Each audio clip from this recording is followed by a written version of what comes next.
Welcome to Minor News Today.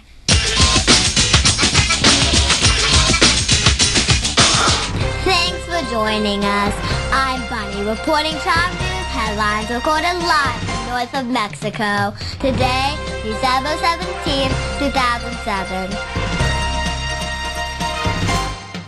In the Middle East, in a 90-minute videotaped statement, the deputy leader of Al-Qaeda, Ayman al-Zawahiri, said that the world was witnessing a triple failure for the Americans in Iraq.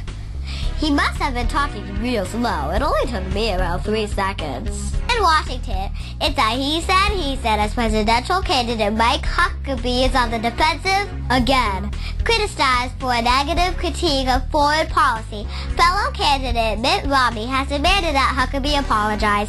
Huckabee responded, and I'm paraphrasing, I don't think so.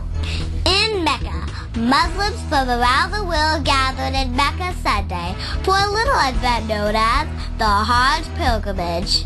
Just a cozy gathering of a few million people in the desert. Good times. In sports, it's apparently better steroids free-for-all in baseball. The Mitchell Report has implicated 92 past and current players for using banned drugs. How many times must we say it, people? Just say no to no, no, no. And in other news, me, little old Bunny, was on CNN this weekend. Here's a picture that John, one of our viewers, sent in.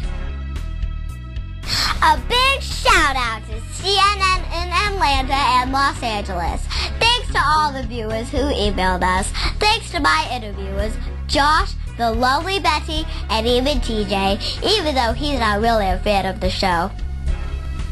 Is he crazy? How can he not love me? Those are today's headlines. I'm Bunny signing off for now. And that's the way it is.